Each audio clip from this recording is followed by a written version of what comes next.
Well folks, election season's upon us again and everyone wants to know, who are you voting for? Well, let me answer that question with a question. Who would I vote for in every single U.S. presidential election across history? Now, a friend had proposed this idea to me and I thought it'd be pretty fun, so I figured, hey, why not? Hello audience, Mr. Z here with another video for you. If you're new to the channel, welcome. We have videos like this every week, so be sure to subscribe and stay tuned. Let's begin with elections 1788 and 1792. Already we're going to have a couple caveats here. First and foremost, Washington is running unopposed, and even if anybody was running against Washington, why would we vote for anybody but Washington? Caveat number 2, I'm a New Yorker, and I forget if it was 88 or 92, but in one of those elections, New York forgot to submit their slate of electors, so New York votes didn't count. Caveat number 3, I technically would not be eligible to vote until, I believe, 1821. So, I would not have been able to vote in any election between America's founding and that point in the state of New York. So, these are just the presidents I'm even if I lived during that time, these are the presidents I would have voted for, but I couldn't. Either way, George Washington. Like, come on, who else are we going to vote for? Election 1796, John Adams versus Thomas Jefferson. I'm going to go with John Adams. John Adams was Washington's hand-picked successor. He honored many of Washington's policies, and I think he was a very appropriate figure to succeed Washington. Washington, of course, served without a party affiliation. Adams was a Federalist, but Washington and the Federalists had very much in common, and by the end of his life, Washington was essentially a Federalist. Election 1800 is a rematch between Jefferson and Adams, and unfortunately, Adams would not win. I would still support Adams in this election. I just don't trust Jefferson at this time. And look, I'm saying this as somebody who, in contemporary times, I like Jefferson as a figure. You know, I think he was a very intelligent man, I think he was a very capable politician, but he was the wrong man to lead America at this point. America was still in its infancy. It needed a policy platform, a strategy that was going to strengthen the nation at home, make the country more self-sufficient, basically give it legs to stand on. And we were still developing that. Jefferson wanted to go in the opposite direction. He said, we need to go back to basically the system we had under the Articles of Confederation, where we were decentralizing power, giving the states more autonomy. On top of that, he was highly antagonistic toward Britain. Heck, you had good relations between the U.S. and Britain in the immediate aftermath, where you had, we were developing trade ties, we were talking about being a community, we're independent, but we're still in relations with Britain. And Jefferson comes along and says, no, we hate Britain, we hate the monarchy, let's go France. So, yeah, I would still vote for Adams this time around. Election 1804 is going to be Jefferson versus Charles Pinckney. Pinckney is a Federalist, but he is a Southern Federalist. His policy is going to be a little bit different than Adams. If memory serves, he was a lot more pro-slavery, but the support for a strong centralized government and the building of domestic American industry, domestic American institutions, that's still being upheld, and I will support that over Jefferson's decentralization. Election 1808 is going to be Charles Pinckney versus James Madison. Once again, I'm still voting Federalist. James Madison, I guess I'm a little bit more sympathetic toward insofar as policy at the time than Jefferson, but Madison still has some serious baggage with him. He's the reason we got into the War of 1812 after all. The antagonism toward Britain needs to stop. We need to rebuild we have to have just peaceful relations with Britain. We don't need to antagonize them. We don't need to be their friend, but we don't want to instigate conflict. And what's been going on, of course, the reason we got into the War of 1812, on one hand it was a show of force, like, hey, don't mess with us, we're independent, and on the other hand it was a response to Britain basically taking, supposedly, American sailors. A good deal of them were certainly American sailors, but many of them were escaped British citizens who were trying to avoid conscription. This was an issue, and it was further instigated by the hostility the Democratic Republicans had toward Britain. I blame them. I'm blaming them and their policy for this. I'm voting Federalist. Pinckney, like I said, I don't agree with all his policy, but the overarching Federalist policy I can get behind. Election 1812, we have James Madison versus DeWitt Clinton. Again, War of 1812, this is frickin' screwy. I get that a lot of people are going to support the establishment government because we're at war, we need to be patriotic, but this faction also got us into the war. This faction also instigated the conflict. DeWitt Clinton and the Federalists are going to offer us an opportunity to possibly resolve this peacefully, and also prevent the risk of there being a secession. At the time, it was New England, actually, the North, that was saying, look, we need to secede from the South. These guys, they're going to tear this country apart. They already got us into a war with Britain again. And, I like DeWitt Clinton. He's a New Yorker, he built the Erie Canal, so, yeah, he's getting my vote. Election 1816, this is James Monroe versus Rufus King. And this is, I guess, an interesting time, because, of course, I still lean Federalist. But by this point in time, the Federalists have not won an election in a very, very long time. Not since Adams. And the Democratic Republicans are becoming the establishment. And becoming the establishment, they began adopting a number of Federalist positions. Heck, especially after the War of 1812, Madison was like, ooh, yeah, maybe demilitarizing and instigating conflict with Britain was a bad idea. So, yeah, the Democratic Republicans are getting better. James Monroe would be a better president than his predecessors. But I'm still going to vote for Rufus King and the Federalists. Election 1820. The Federalist Party is dead, and I have nobody to vote for but James Monroe, so James Monroe this time around.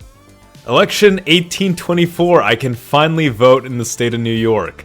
And what an election to vote in. I have 4 interesting candidates here. We have John Quincy Adams, Andrew Jackson, William H. Crawford, and Henry Clay. Hold up, folks. We've got to take a moment to mention the people who made this video possible. Today's sponsor, ExpressVPN.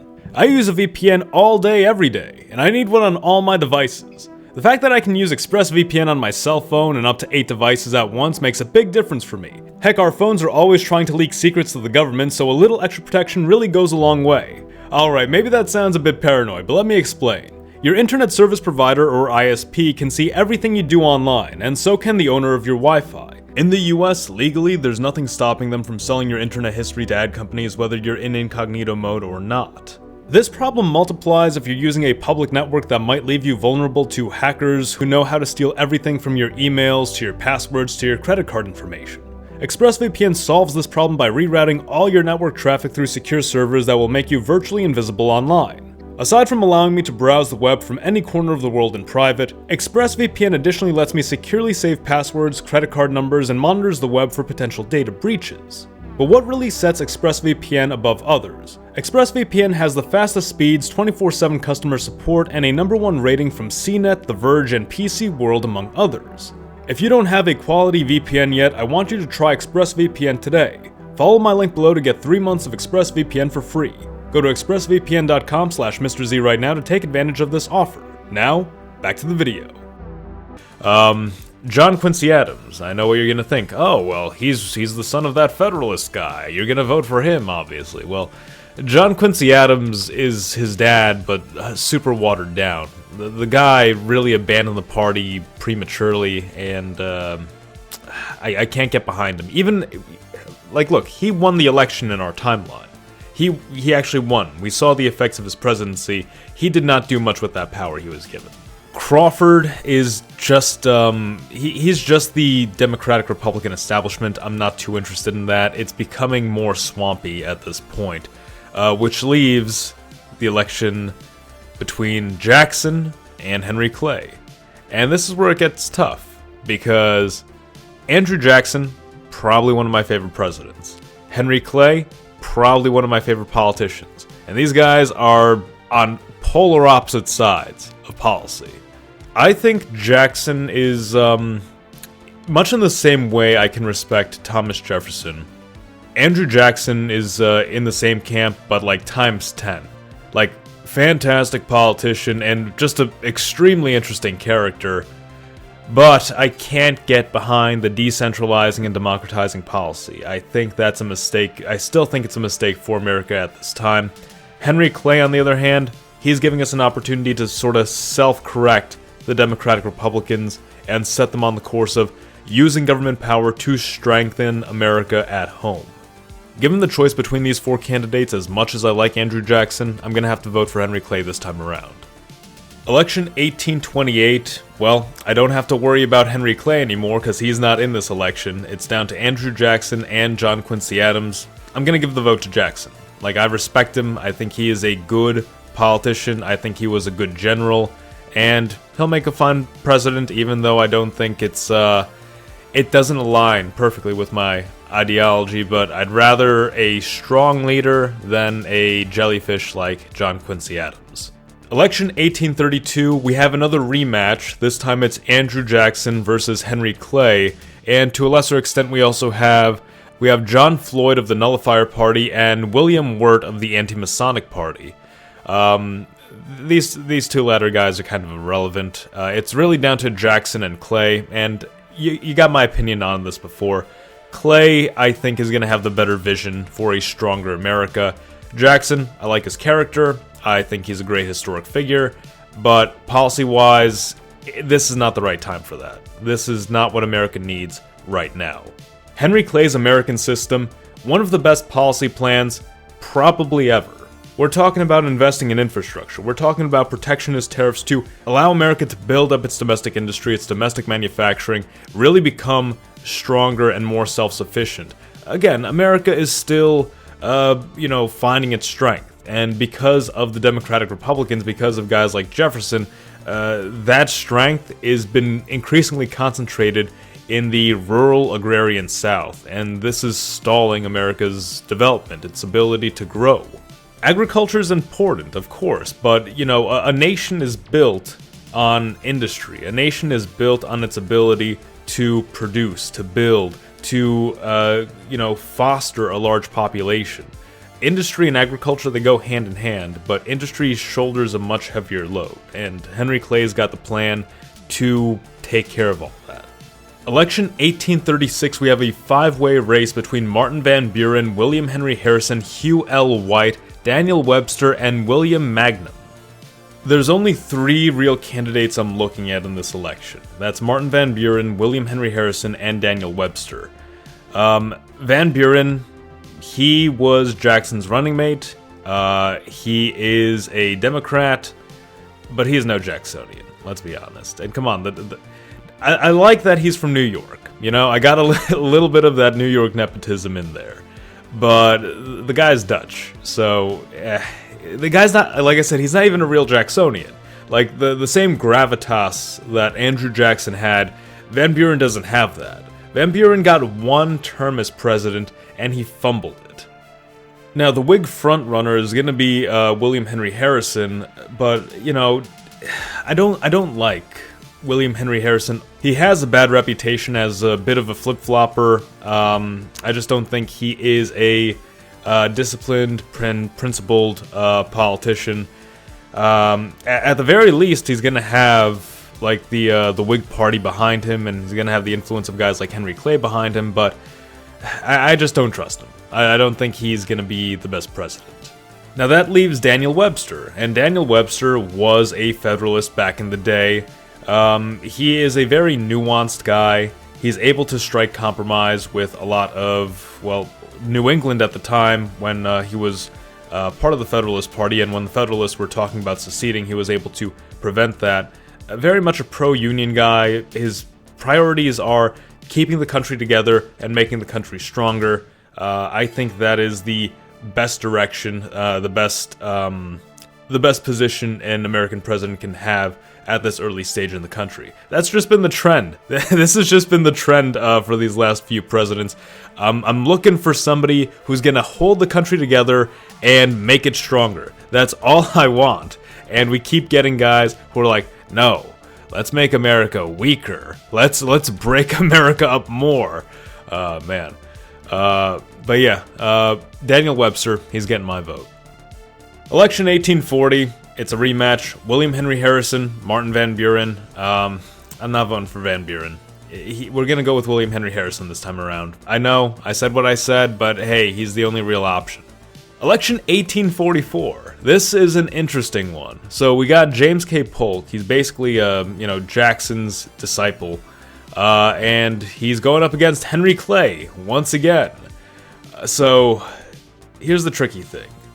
At this stage in American history, we're facing a possible war with Britain. It's nothing too serious, but the issue is the Oregon Territory, where it's disputed, and there's a potential for the U.S. to fight Britain over that territory. There is a potential for war with Mexico, because Texas is independent and John Tyler wants to annex it. So, are we going to go with Henry Clay? Or are we going to go with James K. Polk? I love Henry Clay's policy, but I don't trust Henry Clay to handle a war. Polk and Jackson, it's like, look, the Southerners have a good track record when it comes to fighting wars, when it comes to expansionism, when it comes to these sort of things. And Polk's aggressive position against Britain, I think he recognizes very well that we are in a better position to fight for that territory than Britain is. Britain might be able to fight us on the Atlantic coast, but they don't have enough people moving out west to be able to hold on to the Oregon Territory. So I would go this time around with James K. Polk, just because I would entrust him to handle a war with Britain or Mexico, and I'd expect him to win it. Henry Clay, I would expect him to go a very peaceful route and potentially cost us territory that we could very easily hold on to. So, James K. Polk this time around. Election 1848, we have Zachary Taylor for the Whig Party, Lewis Cass for the Democratic Party, and Martin Van Buren for the Free Soil Party. This is an election that sort of highlights the split in the Democratic Party over the issue of slavery.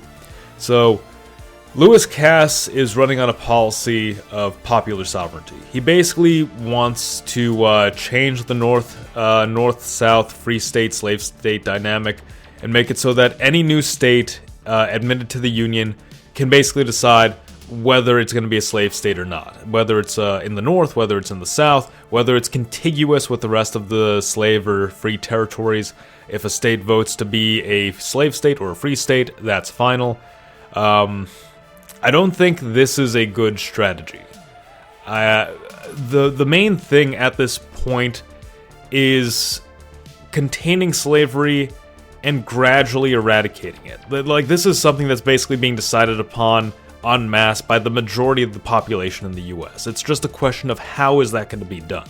The Whigs probably have the most sensible and moderate policy, which is we want to contain slavery, we don't want to expand it to other states, but we're not going to abolish it immediately, because that's going to put a lot of southern states in a difficult position where it's like, well, what are we going to do with this free population now? Do we give them jobs? Do we have jobs to give them?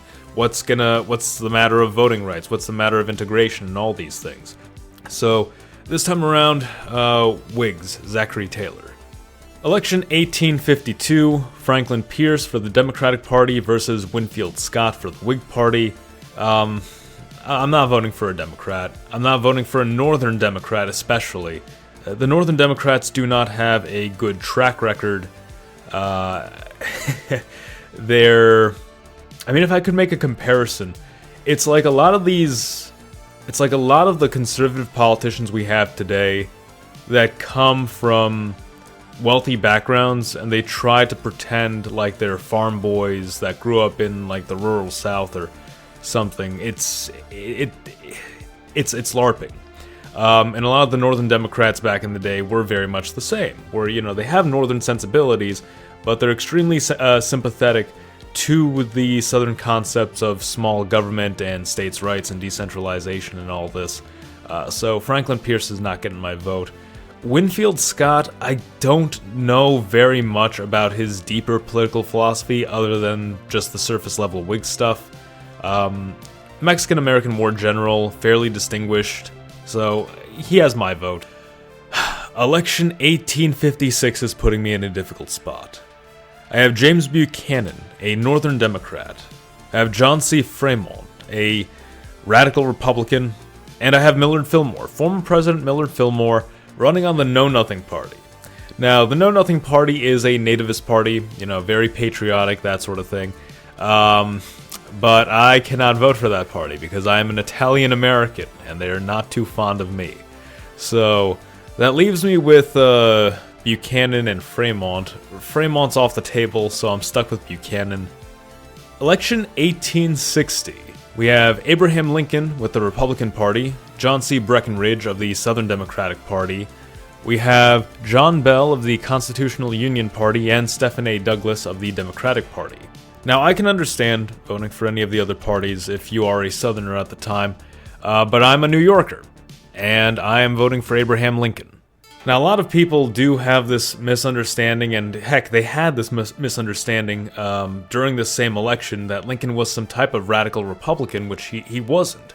Lincoln was a Whig, basically up until this election. He considered himself a disciple of Henry Clay's political philosophy. And a lot like Henry Clay and the Whigs, Lincoln didn't want to immediately abolish slavery or take away Southern property rights or whatever the heck. He just wanted to contain slavery to the states which it presently existed within and allow it to be resolved at a future point. A lot of the frustration around Lincoln, which existed at the time and continues to exist to this day, it's just misplaced. Election 1864. This is an interesting election that you had McClellan running basically as a peace candidate. During the Civil War, McClellan was basically running to say, hey, if I'm elected, I'm going to seek a peaceful resolution to the war. There'll be some type of compromise with the Confederacy. And, I can understand this. If this is early on in the war, people who oppose the war have an anti-war candidate. But this election didn't happen early in the war. This election happened in 1864, when the Union is definitively winning. It doesn't make sense to vote for anyone else but Lincoln at this point. Election 1868. I cannot in any good conscience vote for Ulysses S. Grant. Grant is not only extremely inexperienced with politics, he is a puppet of the radical Republicans. He is a military strongman who now has a fractured nation at his fingertips. We have hindsight now, and hindsight says that Grant was a terribly corrupt politician, or at the very least he allowed for corruption to become widespread throughout his administration. I'm not voting for Grant. I don't really want to vote for Horatio Seymour, but I will vote for him in opposition to Grant just because there is no other real option. Election 1872. Once again, we have Grant running. This election is going to suck because the option isn't even a Democrat, it is a liberal Republican, and a liberal Republican who will die before, if memory serves, the electoral votes are counted or cast. So I'm gonna vote for Horace Greeley. But it's ultimately futile. Election 1876. We have Rutherford B. Hayes versus Samuel Tilden. This is another caveat election because the election is going to be contested and it will be given to Rutherford B. Hayes despite Samuel Tilden getting a larger share of the popular vote. Regardless, I would probably still vote for Rutherford B. Hayes. Samuel Tilden is, if memory serves, trying to resurrect some of the old Democrat small government policy, but I don't think he makes a big point of ending Reconstruction or even speaks extensively about what to do with the South. Rutherford B. Hayes, on the other hand, does have a strategy for promoting this meritocratic system across the United States. And ultimately, he does end Reconstruction. Heck, even if we're just talking about aesthetics, Rutherford B. Hayes is a war hero. He's got a lot going on insofar as his reputation. So, between the two, I'd probably vote for Hayes. Election 1880, we have James Garfield versus Winfield Scott Hancock, and Hancock also has some military prestige behind him. You know, Garfield is bringing the standard Republican fare, meritocratic policy, pro-industrial policy, that whole shebang. So, you know, I'm not excited about either of these candidates, but I'll vote for Garfield. Election 1884, Grover Cleveland versus James Blaine. Now, this is a tricky one because Blaine is infamous for supposedly being extremely corrupt. There is no direct evidence of his corruption. It's still disputed to this day. Grover Cleveland, on the other hand, was a very anti-corruption candidate. But with that came a reversal of all the protectionist policies that the Republicans had been pushing forward to this point.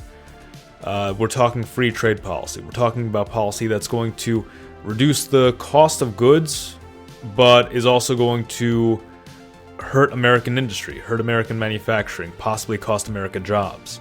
It's a genuinely tough call, you know, because with Blaine, if he is corrupt, you know, as somebody living in 1884, I would be afraid. I would not want to have another repeat of the Grant administration.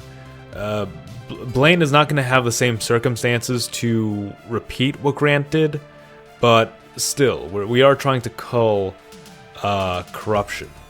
Yeah, this is tough. I think for the time I would vote for Grover Cleveland just to try to stem corruption, just eradicate it as quick as possible, and then circle back to protectionism and you know, domestic industry as a focus.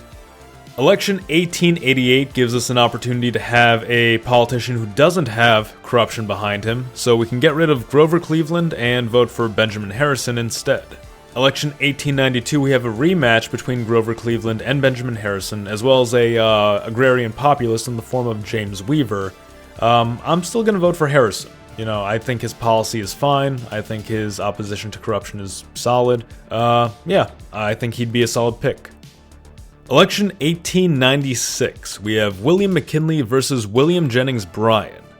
Now, some people might say this is going to be a tough call, but it's not. William McKinley is my pick all the way. McKinley was the America First candidate before that was even a campaign slogan. We are taking all the hardcore Republican policies of the late 1800s and we are intensifying them under McKinley. I'm talking stronger tariffs. I'm talking about projecting America's strength within the American sphere, keeping American money strong, and invigorating a sense of national pride across the country.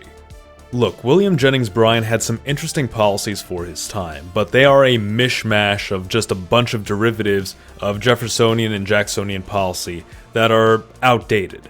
They're perfectly sensible at the state and local level, but we can't have a government run by somebody stuck in a system that is no longer viable for the country, which was not viable for the country when it took power in 1800. We're moving forward in a more centralized, more powerful, more industrial direction. Election 1904. We have Theodore Roosevelt, and do I need to even say any more? Theodore Roosevelt's fantastic. We're going with him. Enough said. Election 1908. We have William Howard Taft versus William Jennings Bryan. Now, between these two, I'm still going to go with William Howard Taft. He was Theodore Roosevelt's handpicked successor, and despite the tension that would eventually build up between the two of them, Taft and Roosevelt really didn't have that much that was separating them. People say, oh, Taft was so much more conservative. Taft was conservative insofar as he did not want Roosevelt sweeping up massive swaths of land using executive orders. But if we're talking about trust busting, Taft busted more trusts than Roosevelt did.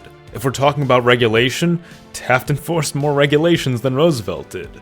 The main point of contention between the two was the extent to which one could use executive power for purposes not necessarily specified. And in Roosevelt's case, this was something as benign as just, creating a bunch of public land for national parks. Taft said, look, we can't restrict the use of all this land. Some of this has valuable resources that we could use to enrich the country and our people. And Roosevelt interpreted this as, oh, you're selling out to big business so they can exploit our resources, but it wasn't that bad. Election 1912. Now, we have Woodrow Wilson versus Theodore Roosevelt versus William Howard Taft versus Eugene Debs. We have Democrats, progressives, Republicans, and socialists in this election. I'm gonna see the situation that a lot of Americans are seeing. Theodore Roosevelt has split the Republican vote. The Republicans are not gonna win. There's a very slim chance that Theodore Roosevelt is gonna pull enough votes from both parties to to manage a victory, but odds are he's not gonna do it. Still, just out of principle, I would still vote for Roosevelt. Election 1916 is going to have Woodrow Wilson versus Charles Evans Hughes, and this is a lot easier than people are going to make it out to be. No, actually not. People would still say this is easy. It's like, oh, I would vote for anybody but Wilson. But Charles Evans Hughes. Charles Evans Hughes was a large advocate for what was known as the preparedness movement, which was basically, look, we are inevitably going to get into World War I, so we might as well start building up our military now, and so on and so forth. Very, very much interventionist, just sort of muddled with a bit of innuendo. Woodrow Wilson at this time, despite a lot of people saying that he was a warmonger from the start, was a strong believer that America could stay out of the war. He did not want America to be involved in foreign politics. He thought it was a dangerous idea for America to get involved in European affairs. That's why he campaigned on keeping us out of the war. Eventually he was forced to break that promise, but during the election, he would be the anti-war candidate. I'm not a fan of foreign wars, so I'm voting Wilson this time around. Election 1920. We have Warren Harding versus James Cox. Now, I would be disillusioned with the fact that we got involved in the war. I would be disillusioned with the whole League of Nations plan, and I would be hesitant to vote for another Democrat. But Harding is also questionable. His very hands-off approach to politics, I get it. I get that America wants to retract very far. It wants to have a very strong reaction to what it just experienced, but I feel like that would be a mistake. I could go either way in this election. I do think keeping the path of progressive politics would be the right way to go. Then again, Harding offering this alternative would definitely be tempting. I could go either way, but I guess I'll say Harding. Election 1924. We have Calvin Coolidge versus John W. Davis versus Robert M. La Follette. Now, Harding's presidency would have been a lot more successful than we anticipated. I'm going to be much more inclined to support the Republican candidate. They are who I've been voting for a good long while. They're a party I trust. And, well, I didn't agree with all the policies of President Harding, but he did a good job. And Calvin Coolidge, who succeeded him, also did a good job, so who else would I vote for but Calvin Coolidge? Let's be frank, the progressive candidate probably isn't going to win, and the Democratic candidate is a heavy interventionist, so we're just going to go with the Republican this time around. Election 1928, we have Herbert Hoover versus Al Smith. We have two progressives, a Republican progressive and a Democrat progressive. And that New York nepotism is kicking in a little bit. Al Smith and I, we share some background. We might get each other a little bit. But Herbert Hoover, I think, has proven himself to be a fairly capable leader. During the Harding and Coolidge administrations, Hoover was the guy behind the scenes, pulling all the strings, making sure everything worked, with what restrictions there were on him. Coolidge and Harding were very laissez-faire with their policy, but Hoover was an activist. He wanted to push forward some new progressive policy, and he was just doing all these different activities that he would earn the title Secretary of Everything. Yeah, I'm going to vote for Hoover this time around. Alright, election 1932, the Great Depression. Hoover has disappointed. You know, he's made a lot of mistakes, and people are ready to find an alternative. But despite that, I would still vote Hoover, only because FDR has made clear that he does not have a plan for how he's going to tackle the Depression. Hoover, on the other hand, has been dealing with the Depression, and he has not done a good job of it, but he is learning. He is seeing firsthand what the issue is. It doesn't make sense to change gears midway through a crisis. Best to stick with singular leadership and try to resolve this under Hoover's administration. Election 1936, we have Franklin Roosevelt versus Alf Landon. Nobody's gonna vote for Alf Landon. Nobody is really interested in what Landon has to offer. I'm gonna vote FDR. Election 1940, we have FDR versus Wendell Willkie. Why would I vote for Wendell Willkie? Why would I vote for FDR going at the speed limit? I'm not interested in that. Let's stick with FDR. Third term, here we go. Election 1944, FDR versus Thomas E. Dewey. We did 3 terms, why not do 4 terms? FDR all the way. Now we have election 1948. FDR is gone. All that we have left is Harry Truman.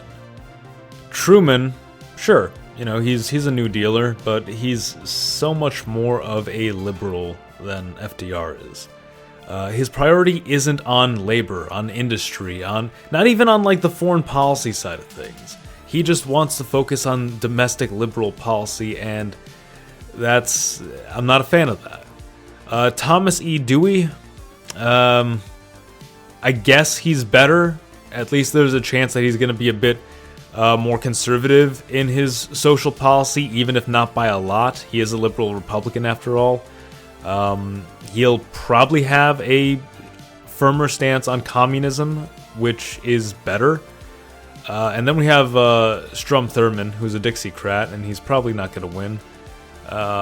Between these guys, I'd probably vote Dewey. Election 1952, we have Dwight Eisenhower versus Adlai Stevenson II. Fun fact, Adlai Stevenson I was Grover Cleveland's running mate the second time around, I think. Now we have some trade-offs here. On the one hand, Eisenhower is fairly conservative, he is anti-communist, but he is a Republican New Dealer. I'm not sure how I feel about that. Adlai Stevenson, on the other hand, is a Democrat New Dealer. He has a history working with New Deal policy, so he's experienced in this, but he is very soft on communism. Heck, if memory serves, he even testified on behalf of a suspected communist during the communist trials. I genuinely do not like the foreign policy approach Eisenhower had adopted. I feel like Adlai Stevenson would at least be more domestic policy focused. Adlai Stevenson was also a massive proponent for denuclearization and friendly relations with the Soviet Union, which in the context of everything I've already said, does not sound too good. I don't want to have to choose. Screw it, we'll go with Adlai Stevenson, only because Dwight Eisenhower, he messed up the Middle East, he messed up Cuba, and he messed up Asia. Election 1956, it's a rematch between Eisenhower and Stevenson. Let's just go with Stevenson again, why not? Election 1960, we have John F. Kennedy versus Richard Nixon. I'm not a fan of Nixon's more hands-off approach to politics. But in all fairness, Kennedy was more of a liberal when it came to things. He was still technically something of a New Dealer, but he was more hands-off himself. I'll go with Nixon. He's a more seasoned politician. I feel that America's enemies will take him more seriously, and he's more socially conservative, so we'll go with that. Election 1964, we have Lyndon B. Johnson versus Barry Goldwater. I'm not a fan of Johnson. Johnson took everything that was good about the New Deal and he perverted it into something terrible. We're just gonna go with Barry Goldwater. Election 1968. We have Richard Nixon versus Hubert Humphrey versus George Wallace. After how poorly the Johnson administration went, we're not voting for a Democrat. We're gonna go with Richard Nixon. Election 1972, we have Richard Nixon versus George McGovern. This was a wipeout for McGovern. Or rather, I should say, McGovern got wiped out. Richard Nixon, all the way. We've already explained why. Oh boy. Election 1976. Jimmy Carter versus Gerald Ford. I genuinely don't want to vote for either of them. Election 1980. Ronald Reagan versus Jimmy Carter, and John B. Anderson is an independent. I have a hard time getting behind any of these candidates. I really do not like Ronald Reagan's extremely hands-off approach to politics. I don't like how much he cheapened conservative values. I don't like that he does not have a good track record of being a genuinely conservative politician. Carter, come on, his whole administration, his whole presidency had been a flop. He's not getting my vote. Reagan's not getting my vote. John B. Anderson's not getting my vote. We're just not voting this year, I guess. Election 1984. Reagan versus Walter Mondale. I'm not voting for either of them. Election 1988. George H.W. Bush versus Michael Dukakis. I don't want to vote for either of them. Gosh, yeah, I'm not voting for either of them. Election 1992. We have Bill Clinton versus George H.W. Bush versus Ross Perot. Out of these candidates, Perot is probably the only one I can get behind. Ever since Reagan, domestic policy took a serious backseat to foreign policy. And Perot would probably undo a good bit of that. He is running on a bit of a domestic focus and populist campaign. Election 1996, we have a rematch between Bill Clinton and Ross Perot. Also Bob Dole is in there. Ross Perot, once again. Election 2000, we have George W. Bush versus Al Gore, and I do not want to vote for either of them. Election 2004, George W. Bush versus John Kerry. Two sides of the same coin. I'm not voting for either of them. 2008, Obama versus McCain. Do I have to say it? I'm not voting for either of them. Goodness, no. Election 2012, Obama versus Mitt Romney. I guess I could vote for Romney. His policy still sucks, but he's got some decent stuff in there. Like a needle in a haystack, but hey. 2016, Trump, easily. First guy in a long time to actually take a position of, hey, we're gonna focus on stuff back at home, and we can forget all that stuff abroad. We might be a superpower, but we need to put ourselves first. How can we expect to take care of other countries if we can't take care of ourselves? And election 2020, Joe Biden versus Donald Trump. Trump once again. Biden, it's interesting that he is adopting more of these domestic-focused policies, but Donald Trump's conservative stances, that still gets my vote. So, Trump 2020. And there we have it, how I would vote in every U.S. presidential election across history.